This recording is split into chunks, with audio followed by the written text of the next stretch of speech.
अयोध्या में भव्य राम मंदिर के निर्माण का स्वप्न कई पीढ़ियों ने संजोया है और आज जब यह साकार हो रहा है तो यह हम सभी के लिए अत्यंत हर्ष का भी विषय है और साथ ही साथ गौरव का भी हम सबके लिए विषय है।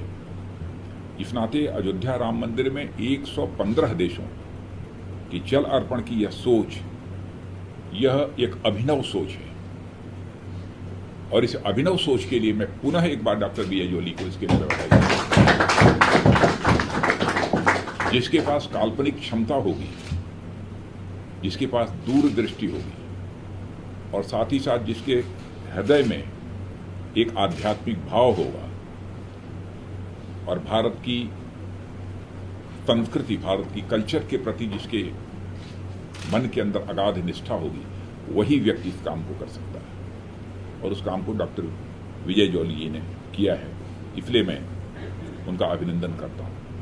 7 सब कॉन्टिनेंट्स, वहाँ से कॉन्टिनेंट से इन्होंने 115 देशों का जल इकट्ठा करना, ये कोई छोटी बात नहीं है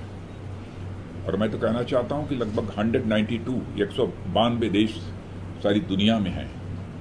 77 कंट्रीज और छूट रही हैं। 77 कंट्रीज और छूट रही हैं। मुझे पक्का विश्वास है, आज मैं कह रहा हूँ और बिल्कुल एक ईश्वरीय प्रेरणा से यह बात मैं कह रहा हूँ, शायद आगामी मंदिर निर्माण होते होते या जिस दिन बन जाएगा उस दिन तक 77 कंट्रीज से भी जो है जल फिर से यहाँ पर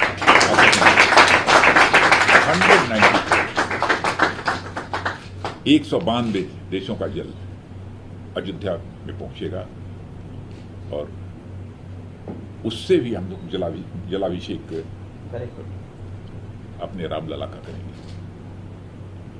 और रामलला इस काम को पूरा करने की पूरी क्षमता आपके अंदर दे रखी है और इसको करना ही करना है, अब चाहे जैसे करना है। और आपको शायद अनुमान नहीं होगा कि आप वो 700 रुपया लाए थे जी, ये 115 नदियों का लाए। मैं सचमुच आपकी सांस्कृतिक सोच, जो कल्चरल आपकी थॉट है, उसकी मैं सराहना इसलिए मैं करना चाहता हूँ। भारत में हम लोग कहते हैं कि विश्व में भारत दुनिया का इकलौता देश है जिस धरती के रहने वाले ऋषियों और मनीषियों ने भारत की सीमा में रहने वाले लोगों को ही अपने परिवार का सदस्य नहीं माना है, बल्कि पूरे विश्व की धरा पर रहने वाले लोगों को अपने परिवार का सदस्य मानते हुए वसुधैव कुटुंबकम का संदेश, the whole world is a family, यह संदेश सारे विश्व को दुनिया की किसी भी देश की धरती से गया है तो केवल और केवल भारत देश की धरती से गया और इसीलिए भारत की माँ की कोख से पैदा होने के कारण, भारत की मिट्टी में खेल कूद कर बड़ा होने के कारण, भारत का नदियों का पानी पीने के कारण ही शायद आपको यह प्रेरणा प्राप्त हुई है कि जो भारत सारे विश्व को अपना परिवार मानता है, तो आज हमारे सबसे बड़े